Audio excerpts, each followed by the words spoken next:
അസ്സലാമു അലൈക്കും വറഹ്മത്തുള്ളാഹി തആല വബറകാതുഹു. ഉപ്പ ഉപ്പ ഷാമിൽ ഉപ്പയെ വിളിച്ചു. വാതിൽ മുട്ടി വിളിച്ചു. ഇല്ല, ഉപ്പ വാതിൽ ചാരി വെച്ചിട്ടുണ്ട്. റബ്ബേ, ഉപ്പ.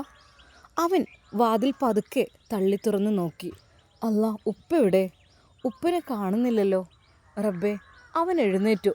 വീടിൻ്റെ ചുറ്റുഭാഗത്തുമായിട്ട് നടന്നു നോക്കി. എല്ലാ സ്ഥലത്തും നടന്നു നോക്കി, പക്ഷേ ഉപ്പയെ കാണുന്നില്ല. ഷാമിൽ ഭയപ്പെട്ടു. റബ്ബേ, എൻ്റെ ഉപ്പ എന്താ പഠിച്ചോനെ ഇത്രമാത്രം പറയാതെ എങ്ങോട്ടേക്കും പോയോ? എന്നാൽ ഷാമിൽ ഒന്നും നോക്കിയില്ല. കുഞ്ഞു പെങ്ങന്മാർ അവിടെ എണീറ്റിരുന്ന് എന്തോ എഴുതുകയോ വരയ്ക്കുകയോ ചെയ്യുകയാണ്. ഇക്കക്ക, ഉപ്പയുടെ ആ മക്കളുടെ ചോദ്യത്തിന് മുമ്പിൽ എന്ത് പറയണമെന്നാകാതെ ഷാമിൽ, ഇക്കക്ക ഇപ്പം വരട്ടോ, മക്കൾ ഇവിടെ ഇരിക്കുക, വാതിലടക്കണേ. അപ്പോൾ തന്നെ ഷാമിലിതാ നേരെ പോയത് പള്ളിയിലേക്കായിരുന്നു. വേറെ എങ്ങോട്ടുമല്ല, പള്ളിയുടെ പരിസരത്തൊക്കെയായിട്ട് തിരഞ്ഞു. ഇല്ല, ഉപ്പ അവിടെ ഒന്നുമില്ല. ഇനി പള്ളിയിൽ നിന്ന് വന്ന് തിരിച്ചു പോയോ ഒന്നും അറിയുന്നില്ല. എങ്കിലും ഷാമിൽ നേരെ അതാ പള്ളിക്ക് അകത്തേക്ക്, അതായത് പള്ളിയുടെ കോമ്പൗണ്ടിനകത്തേക്ക് പ്രവേശിക്കുകയായിരുന്നു. എന്നാൽ അതാ വിചാരിച്ചതുപോലെ തന്നെ കാര്യങ്ങൾ നടന്നു. ദൂരെയായി അതാ വെളുത്ത വസ്ത്രം കാണുന്നു ഖബറിനരികിൽ. തൻ്റെ പ്രിയപ്പെട്ട ഉമ്മയുടെ ഖബറിനരികിൽ ഷാമിൽ മനസ്സിലായി, ഉപ്പ ഉമ്മയുടെ അടുത്തേക്ക് പോയതാണ്. നേരെ അതാ ഷാമിൽ അങ്ങോട്ട് ചെല്ലുന്നു. അതെ, ഉപ്പ കണ്ണീരോട് കൂടി പ്രാർത്ഥിക്കുകയാണ്. ശരിക്കും ഷാമിലിന് ആ കാഴ്ച കണ്ടപ്പോൾ വളരെയധികം സങ്കടം തോന്നി. അവൻ ഒരു നിമിഷം വിട്ടു നോക്കി നിന്നു. എന്നാൽ തൻ്റെ പിറകിലായിക്കൊണ്ട് ഒരാൾ പതുക്കെ കൈവച്ചു. മോനെ. ഷാമിൽ തിരിഞ്ഞു നോക്കി. അത് മറ്റാരുമല്ലായിരുന്നു, കുഞ്ഞുട്ടി ഹാജിയായിരുന്നു. മോനെ, ഉപ്പ പ്രാർത്ഥിക്കട്ടെ, ഉപ്പാൻ്റെ മനസ്സിലുള്ള വിഷമങ്ങളൊക്കെ തീർത്ത് കൊടുക്കട്ടെ. ഉപ്പ എന്ത് വിഷമം അനുഭവിക്കുകയാണെങ്കിലും അതൊക്കെ അങ്ങ് തീരട്ടെ. കാരണം ഉപ്പയുടെ മനസ്സ് ഇപ്പോൾ അങ്ങനെയാണ്, ഒരു കൊച്ചു കുട്ടികളുടേത് പോലെ ആയിട്ടുണ്ട്. കാരണം ഉപ്പയുടെ ഈ ഒരു പ്രായത്തിൽ വന്ന ആ ആഘാതം ഉപ്പാക്ക് താങ്ങാനാവുന്നതിനും അപ്പുറമാണ്. കാരണം ഉപ്പയുടെ രണ്ടാം ഭാര്യ ഉപ്പയെ ഇട്ട് പോയി, ഒഴിവാക്കി എന്നൊക്കെ പറയുമ്പോൾ ഒരാൾക്കും സഹിക്കാൻ കഴിയുന്നതിൽ അപ്പുറമായിരിക്കും. കാരണം ഈ ഒരു സമയത്ത് എന്ന് വെച്ചാൽ ആരും ഒരു കൂട്ട് ആഗ്രഹിക്കുന്നതാണ്. തന്നോട് മിണ്ടാനും പറയുവാനും ഒരാളുണ്ടായിരുന്നെങ്കിൽ. മോൻ നോക്കായിട്ടല്ല, മോൻ പൊന്നു പോലെ നോക്കുന്നുണ്ട്. പക്ഷേ മോൻ പൊന്നു പോലെ നോക്കുന്നുണ്ട്, അതൊക്കെ ശരി തന്നെയാണ്. പക്ഷേ എങ്കിലും ചില കാര്യങ്ങൾ, അത് ചിലതിന് ചില ഉമ്മമാരുടെ സാന്നിധ്യം ഉപ്പമാർ ഈ സമയത്ത് കൂടുതലായിട്ട് ഇഷ്ടപ്പെടും. മോനുണ്ടെങ്കിലും ഇനിയിപ്പോൾ പെട്ടെന്ന് എല്ലാ കാര്യത്തിനും എത്തിക്കഴിയണമെന്നില്ലല്ലോ, എന്നും ഉപ്പാനെ നോക്കാനും കഴിയില്ലല്ലോ. പിന്നെ നിൻ്റെ അനിയത്തിമാരുടെ കാര്യം, അതൊക്കെ ആലോചിക്കുമ്പോഴും ശരിക്കും ഉപ്പാക്ക് നല്ല ടെൻഷനുണ്ട്. ആ ഒരു വിഷമങ്ങളെല്ലാം അതാ ഖബറിനരികിൽ ചെന്നിരുന്ന് കരയുകയാണ്. പടച്ച റബ്ബിനോട് പറയുകയാണ്, തൻ്റെ പ്രിയപ്പെട്ട ഭാര്യയുടെ അരികിൽ. എന്നാൽ ഷാമിൽ ഒരു നിമിഷം അദ്ദേഹത്തിൻ്റെ മുഖത്തേക്ക് ദയനീയമായി ഒന്ന് നോക്കി. ഇക്ക, മോന് വിഷമിക്കണ്ട. അതെ, ഉപ്പാൻ്റെ ഇഷ്ടങ്ങൾ മോൻ സാധിച്ചു കൊടുക്കണം, അതേ വഴിയുള്ളൂ. അല്ലാന്നുണ്ടെങ്കിൽ അൽഹംദുലില്ലാ, എന്തായാലും ഉപ്പാക്ക് നടക്കാനും ഇതിനൊക്കെ സാധിച്ചല്ലോ, അതും വലിയൊരു കാര്യം തന്നെയല്ലേ. മോനെ, നീ ഒന്നുകൊണ്ട് വിഷമിക്കണ്ട. എന്തൊക്കെ തന്നെയായാലും നല്ലൊരു ജീവിതം ഉപ്പാക്ക് ഉണ്ടാകട്ടെ. കാരണം ഉപ്പാക്ക് കൂടുതൽ പ്രായമായിട്ടില്ല, എൻ്റെ അത്രയൊന്നും പ്രായമില്ല. ഉപ്പാക്ക് അധികം പ്രായം ആവുകയൊന്നും ചെയ്തിട്ടില്ല. പക്ഷേ എന്ത് ചെയ്യാൻ, ഉപ്പാൻ്റെ സ്ഥിതി അങ്ങനെ ആയിപ്പോയി. നല്ലൊരു കുടുംബജീവിതം നയിക്കേണ്ട സമയം തന്നെയാണ് ഇപ്പോഴും. പക്ഷേ ഇങ്ങനെയൊക്കെ ഓരോരുത്തർ കാട്ടിക്കൂട്ടി പോയാൽ പിന്നെ എന്ത് ചെയ്യും? മനസ്സിന് വല്ലാത്ത വിഷമമായിരിക്കൂലേ. എനിക്ക് മോനോട് പറയാനുള്ളത്, ഉപ്പാൻ്റെ കാര്യത്തിൽ എന്തെങ്കിലും ഒരു തീരുമാനം എടുക്കണം. ശരിക്കും ഷാമിൽ എന്ത് പറയണമെന്നറിയാതെ അദ്ദേഹത്തെ നോക്കി നിന്നു. മോൻ ചെല്ല്, ഇനി മതിയെന്ന് പറ. അങ്ങനെ അതാ ഷാമിൽ നേരെ ഖബറിനരികിലേക്ക് പോകുന്നു. ഉപ്പയുടെ തോളിൽ കൈവച്ചു. ഉപ്പാ, മോന് വന്നോ? അതെ ഉപ്പ. ഉപ്പ എന്താ മിണ്ടാതിറങ്ങിപ്പോയത്? അല്ല, എൻ്റെ മോനെ അവിടെ ഉറങ്ങിക്കോട്ടെ എന്ന് തോന്നി, അപ്പോൾ ഉപ്പയായിട്ട് തന്നെ ഇറങ്ങി വന്നു.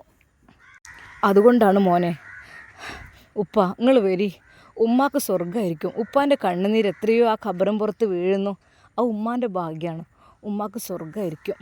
മോനെ, ഞാൻ വിചാരിക്കുകയാണ്, ഓളെ കൂടെ ഞാനൊന്ന് ചേർന്നിരുന്നെങ്കിലെന്ന്, പഠിച്ചവൻ്റെ അടുത്തേക്ക് പോയിരുന്നെങ്കിലെന്ന്.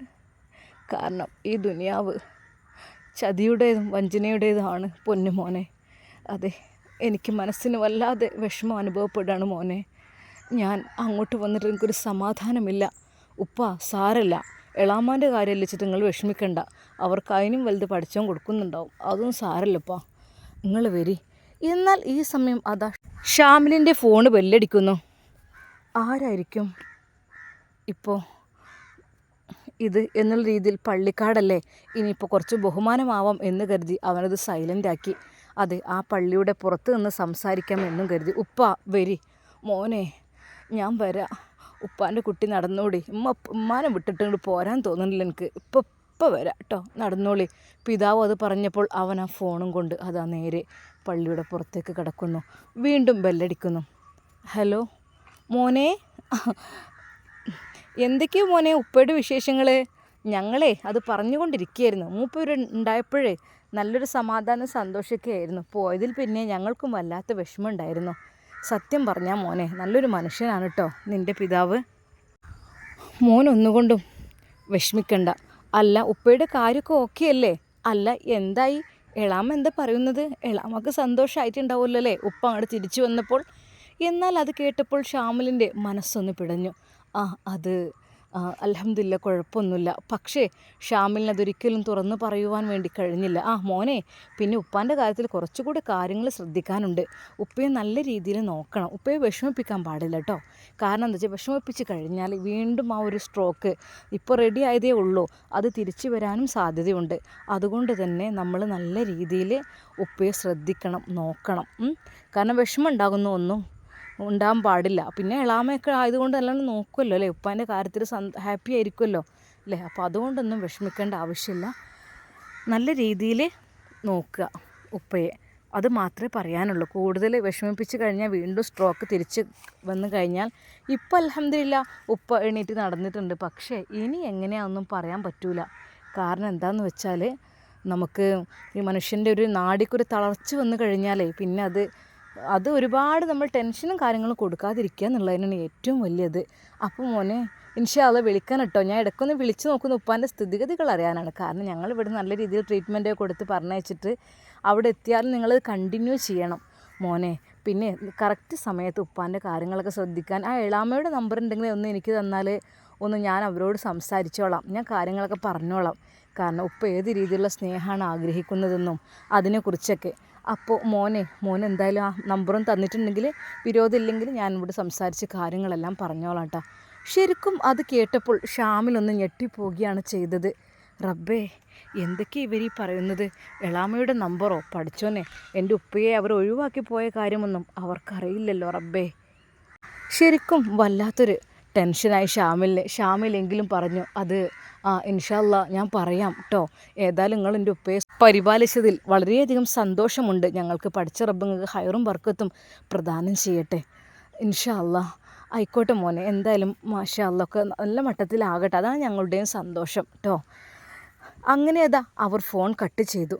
ശരിക്കും ഷാമിലിന് എന്തൊക്കെയോ ഒരു ഇത് തോന്നി. പഠിച്ചോനെ, പറഞ്ഞു കേട്ടില്ലേ, ശരിയാണ്, എൻ്റെ ഉപ്പ ദിവസം തോറും ഉപ്പയുടെ മാനസിക നില തെറ്റുമോ എന്നൊക്കെ ഞാൻ ഭയപ്പെടുകയാണ്. പള്ളിയുടെ അടുത്ത് പോയി ഖബറിനരികിൽ പോയി പൊട്ടിക്കരയുന്ന പിതാവ്, ഇത് എത്രയും ദിവസം എന്ന് വിചാരിച്ച്. അതും എൻ്റെ ഉമ്മയെ കൂടുതലായിട്ട് മിസ് ചെയ്യുന്നുണ്ട് ഉപ്പാക്കിപ്പോൾ, ആദ്യ ഭാര്യയായ എൻ്റെ ഉമ്മയെ. പക്ഷേ രണ്ടാമത്തവൾ അങ്ങനെ ചെയ്തതുകൊണ്ടും മനസ്സിൻ്റെ ഉള്ളിൽ വല്ലാത്തൊരു വിഷമം പ്രയാസം ഉള്ളതുകൊണ്ടും ഉപ്പാക്ക് എന്തെങ്കിലും സംഭവിക്കുമോ എന്നുള്ള കാര്യത്തിലും ഷാമിലിന് നല്ല ടെൻഷൻ ഉണ്ടായിരുന്നു. എന്നാൽ ഉപ്പ വരുന്നില്ല. ഉപ്പ ആ ഖബറിനരികിൽ തന്നെയാണ്. അവൻ നേരെ ഓടിച്ചെന്ന്, ഉപ്പ മതി ഉപ്പ, ഇനി പോവാ മോനെ. എന്തിനാ മോനെ ദുനിയാവിലെ ജീവിതം എനിക്ക്? ഉപ്പ എണീക്ക്. ഉപ്പയെ കാത്ത് 2 പെൺകുട്ടികൾ അവിടെ നിൽക്കുന്നുണ്ട്, നമ്മുടെ മക്കൾ. ഉപ്പയെ ചോദിക്കുകയാണ്, മോനെ ഓരോ കാര്യത്തിൽ മാത്രമാണ് എനിക്കൊരു പ്രയാസമുള്ളത്, അവരെ കാര്യത്തിൽ മാത്രമാണ് മോനെ എനിക്ക് വിഷമമുള്ളത്, എനിക്ക് ദുഃഖമുള്ളത്. പൊന്നു മോനെ, ആ കാര്യത്തിൽ നന്നായിട്ട് ഞാൻ പ്രയാസപ്പെടുന്നുണ്ട്, എൻ്റെ മക്കളുടെ കാര്യത്തിൽ. പൊന്നുമോൻ ഒന്നും വിചാരിക്കല്ലേ. ഉപ്പാക്ക് ഇനി അധികം ദുനിയാവിൽ ജീവിക്കാൻ കഴിയുമെന്ന് തോന്നുന്നില്ലടാ. ഈ മനസ്സിലെ ഭാരവും പേറിയിട്ട് എന്തൊക്കെയാണ് ആളുകൾ പറഞ്ഞു കേൾക്കുന്നത്. എൻ്റെ അടുത്ത് 1-2 ആളുകൾ വന്ന് പറഞ്ഞ കാര്യമൊക്കെ സത്യമായിരുന്നോ എന്നോട് പറഞ്ഞത്? എടാ എന്തിനാടാ ഇങ്ങനത്തെ പെണ്ണുങ്ങളൊക്കെ അങ്ങോട്ട് ഒഴിവാക്കി കൂടേനോ? അത്രയ്ക്ക് മോശം പ്രവൃത്തി ചെയ്യുന്നവരൊക്കെ എന്തിനു വെച്ചുകൊണ്ടിരിക്കുക മോനെ. എന്നാൽ ഷാമിലിന് ഒരു കാര്യം മനസ്സിലായി. അത് ഞാൻ മറച്ചു വെച്ച രഹസ്യങ്ങളെല്ലാം പലരും ഉപ്പയോട് പറഞ്ഞു കഴിഞ്ഞിരിക്കുന്നു. എളാമ ചെയ്ത തെറ്റുകളെല്ലാം അത് ഉപ്പയോട് പറഞ്ഞു. ഉപ്പ ആകെ ടെൻഷനിലാണ്. ഉപ്പാക്ക് ആകെ മാനം പോയ അവസ്ഥയാണ്. പഠിച്ചോനെ, ഇത്രക്കും മോശകരമായ പ്രവൃത്തി അളാമ ചെയ്യുന്നെന്ന് ഒരിക്കലും ഞാൻ വിചാരിച്ചില്ല എന്ന് മാത്രമല്ല റബ്ബേ, ഒരിക്കൽ പോലും അതറിയരുതെന്ന് ആഗ്രഹിച്ചു. പക്ഷേ പലപ്പോഴായിട്ട് ഉപ്പ അതറിഞ്ഞിരിക്കുന്നു. ആ അപമാന ഭാരം തലയിൽ പേറിയിട്ടാണ് ഉപ്പ നടക്കുന്നത്. ഉപ്പയുടെ നെഞ്ച് പൊട്ടിപ്പോകുന്ന അവസ്ഥ. ഒന്നും അറിയരുത് എന്ന് വിചാരിച്ചു. അങ്ങനെ അതാ വീണ്ടും ഉപ്പയെ പിടിച്ച് വലിക്കുകയാണ്. ഉപ്പ, പൊന്നുപ്പ വരി, നമ്മളെ മക്കളുടെ കാര്യത്തിനെങ്കിലും വേണ്ടിയിട്ട്. ഷാമിൽ അതാ അവർ സന്തോഷത്തോടു കൂടി കൈകൾ പിടിച്ച് കൊണ്ടുപോവുകയാണ്. മോനെ, എന്തിനാണ് ദുനിയാവിൽ ഇങ്ങനൊരു ജീവിതം എനിക്ക്? ഇത്രയധികം അവളെന്നെ മാനം കെടുത്തി പോയില്ലേ, ഞാൻ അറിഞ്ഞില്ല മോനെ ഒന്നും. ഉപ്പ, അതൊക്കെ വെറുതെ പറയുന്നതാണ്, അതൊന്നും പറഞ്ഞിട്ട് കാര്യമില്ല. എൻ്റെ പൊന്നുപ്പ, അതിനെക്കുറിച്ചൊന്നും വിചാരിക്കണ്ട. എല്ലാവരും നല്ല സന്തോഷത്തിൽ ജീവിക്കണം, അതേ എനിക്കുള്ളൂ. അതൊന്നും നോക്കിയിട്ട് കാര്യമില്ല. അല്ലെങ്കിലും മോനെ, അവളെന്നെ ഒരുപാട് കഷ്ടപ്പെടുത്തിയതായിരുന്നു. പക്ഷേ ഇനിയെങ്കിലും അസുഖം മാറി വരുമ്പോൾ അവൾ എൻ്റെ കൂടെ ഉണ്ടാവുമെന്ന് വിചാരിച്ചു. പക്ഷേ ഇപ്പോഴും അവളില്ല എന്നുള്ള സത്യം എനിക്ക് മനസ്സിലായി. എന്തായാലും പോയിക്കോട്ടെ, സുഖമായി ജീവിക്കട്ടെ, ഓലക്കോല ഇഷ്ടപ്പെട്ടവരുടെ കൂടെ. പക്ഷേ എൻ്റെ മക്കളുടെ ഭാവി അവൾ ഓർത്തില്ല, അതാണ് വലിയ സങ്കടം. അങ്ങനെ അതാ പിതാവ് കണ്ണീരോടെ ഷാമിലിൻ്റെ വീട്ടിലേക്ക് വന്നു. ശൂന്യമായ ആ ഒരു കോലായിൽ നിന്ന് പിതാവ് പതുക്കെ പുറത്തേക്ക് നോക്കിക്കൊണ്ടിരുന്നു. എന്തൊക്കെയോ ആ കണ്ണുകളിൽ വെളിച്ചം, എന്തൊക്കെയോ ഒരു സങ്കടം, പലതും കാണുന്നു. ഷാമിൽ ചിലത് തീരുമാനിക്കുന്നു. ഉപ്പാനെ വിളിച്ചിരുന്നു. ആരും മോനെ, ഉപ്പാനെ വിളിക്കാൻ ആരാ? അതെ, ഉപ്പ അവിടെ നിന്നില്ലേ ആ സ്ഥാപനത്തിലെ, അവർ വിളിച്ചിരുന്നു. എന്നാൽ അത് കേട്ടപ്പോൾ ഉപ്പയുടെ മനമൊന്ന് കുളിർത്തു. മോനെ, അതെ, നല്ല മനുഷ്യനായിരുന്നു അവർ. ഒരിക്കൽ പോലും എന്നെ വേദനിപ്പിച്ചിട്ടില്ല, ഒരിക്കൽ പോലും എന്നെ വിഷമിപ്പിച്ചിട്ടില്ല. നല്ല മനുഷ്യരായിരുന്നടാ. ഇത്രയും ദിവസം നല്ല ജീവിതമായിരുന്നു. ഇവിടെ എത്തി എളാമയുടെ കാര്യങ്ങളൊക്കെ അറിഞ്ഞപ്പോഴാണ് വല്ലാതെ വിഷമമായത്. ഉപ്പ, നിങ്ങളൊന്നുകൊണ്ട് വിഷമിക്കണ്ട മോനെ. സത്യം പറഞ്ഞാൽ വിഷമം എന്താണെന്ന് ഞാൻ അറിഞ്ഞിട്ടില്ല. അവിടുന്ന് നല്ല എൻ്റെ ഉമ്മാനെ പോലെ തന്നെ നോക്കിയിരുന്നു എന്നെ അവർ. ശരിക്കും അത് ആ പിതാവ് എന്തൊക്കെയോ സ്നേഹം കൊതിക്കുന്നുണ്ട് എന്നുള്ള കാര്യം അതാ ഷാമിലിന് മനസ്സിലാവുകയാണ്. ഷാമിൽ ഉപ്പയോട് പറഞ്ഞു, ഉപ്പ, നമുക്ക് കാണാൻ പോകണോ അവരൊന്ന്? എന്നാൽ ഉപ്പാക്ക് അതിലും ആവേശമായിരുന്നു. മോനെ, നന്ദി പറയണം, അതാണ് കാരണം. ഇത്രയും ദിവസങ്ങളായിട്ട് ഒരിക്കലും വിഷമിപ്പിച്ചിട്ടില്ല എന്നെ. നല്ല രീതിയിലുള്ള സംസാരവും കാര്യങ്ങളും ആയിട്ട് നല്ല ഒരു ജീവിതമായിരുന്നു മോനെ. അവർക്ക് പടച്ചോനുള്ള പ്രതിഫലം കൊടുക്കും. ഉപ്പാക്ക് ആഗ്രഹമാണെങ്കിൽ അവരിങ്ങോട്ട് വിളിക്കണോ അതോ അങ്ങോട്ട് പോകണോ? മോനെ, സമ്മാനങ്ങളുമായിട്ട് നമുക്ക് അവരെ ഒന്ന് കാണാൻ പോകാം, അതായിരിക്കും നല്ലത് കേട്ടോ. ഉപ്പയുടെ മനസ്സിൻ്റെ ഉള്ളിലുള്ള ആഗ്രഹം അതാ ഷാമിൽ പതുക്കെ തിരിച്ചറിഞ്ഞു. ഇൻഷാ അല്ലാ, അതെ, അതായിരിക്കും നല്ലത്. ഉപ്പയുടെ ഇഷ്ടപ്രകാരം സമ്മാനങ്ങളുമായി അവരെ കാണാൻ പോവുക, ആ നന്ദി പ്രകടിപ്പിക്കുക എന്നുള്ള കാര്യത്തിലേക്ക് എത്തിയപ്പോൾ ഉപ്പയുടെ മനസ്സിനുള്ളിൽ നല്ലൊരു സന്തോഷം വന്നു. എന്നാൽ ഷാമിലിന് മനസ്സിലായി, അതെ, ഉപ്പ കൊതിക്കുന്നുണ്ട് ആരുടെയൊക്കെയോ ഒരു സ്നേഹം. കാരണം ഈ ഒരു നീചമായ ലോകത്ത് സ്വന്തം ഭാര്യ കാട്ടിക്കൂട്ടിയ പരാക്രമങ്ങൾ, അതിക്രമങ്ങൾ, അതിൽ നിന്നെല്ലാം മറികടക്കാൻ സ്വന്തം ഉപ്പയെ ഒന്ന് മാനസികപരമായും ശാരീരികപരമായും ഒന്ന് സന്തോഷിപ്പിക്കേണ്ടതായിട്ടുണ്ട്. എന്തൊക്കെ തന്നെയാലും പെരുന്നാളൊക്കെ അല്ലേ, മക്കളോടും ഉപ്പയോടൊക്കെ. ഉപ്പ, എന്നാൽ നമുക്കൊരു യാത്ര പോകാം. അങ്ങനെ അതാ ഷാമിൽ ഉപ്പയെ പുതിയ വസ്ത്രങ്ങൾ കുളിപ്പിച്ച് പുതിയ വസ്ത്രങ്ങളെല്ലാം ഉടുപ്പിച്ചു മക്കളെയും നല്ല രീതിയിൽ അണിയിച്ചൊരുക്കി അവൻ കാർ സ്റ്റാർട്ട് ചെയ്യുന്നു. ആ പിതാവ് നോക്കി, മോനെ, നമ്മൾ അങ്ങോട്ടാ? ഉപ്പയുടെ സന്തോഷമുള്ള സ്ഥലത്തേക്കാണ് നമ്മൾ പോകുന്നത്. എന്താ? എന്നാൽ ആ പിതാവിൻ്റെ കണ്ണുകളിൽ വെളിച്ചമുള്ളതായിട്ട് അവൻ കണ്ടു. സത്യമായിട്ടും എൻ്റെ ഉപ്പ ആഗ്രഹിക്കുന്നതെല്ലാം കൊടുക്കണം, നൽകണം എന്നുള്ള ഒരു ചിന്തകളായിരുന്നു ഷാമിലിന് ഉണ്ടായിരുന്നത്. എന്നാൽ ആ പിതാവും ആ മക്കളും അതാ ആ ഒരു കാറിൽ കയറി സുഖസുന്ദരമായിട്ട് അവർ എന്താണ് ആഗ്രഹിക്കുന്നത് ആ സ്നേഹം തേടിക്കൊണ്ട് പോവുകയാണ്. ഉപ്പയുടെ സ്നേഹം, ഉപ്പയുടെ ആഗ്രഹം അതെന്താണ്, അത് സാധിപ്പിച്ചു കൊടുക്കണം എന്നത് ഷാമിലിൻ്റെയും ഒരു വാശി തന്നെയായിരുന്നു. അങ്ങനെ അതാ അവർ നേരെ പോകുന്നു ആ സ്ഥാപനത്തിലേക്ക്. ഉപ്പയ്ക്ക് സമാധാനം കിട്ടിയ ആ സ്ഥലത്തേക്ക്. ഒരു പക്ഷേ അവിടെ എത്തിക്കഴിഞ്ഞാൽ ഉപ്പയുടെ മനമൊന്ന് കുളിർക്കും, മനം സന്തോഷിക്കും. അതിനു വേണ്ടിയിട്ടായിരുന്നു ഷാമിൽ ആഗ്രഹിച്ചിരുന്നത്. എന്തൊക്കെ തന്നെയാലും അവിടെ എത്തുമ്പോൾ എന്തായിരിക്കും അവസ്ഥ? ഉപ്പയുടെ സന്തോഷം തിരിച്ചു കിട്ടുമോ? ഷാമിലിന് സമാധാനമാകുമോ? നമുക്ക് കാത്തിരുന്ന് കാണാം. അതുവരേക്കും എല്ലാവർക്കും അസ്സലാമു അലൈക്കും വറഹ്മത്തുള്ളാഹി തആല വബറകാതുഹു.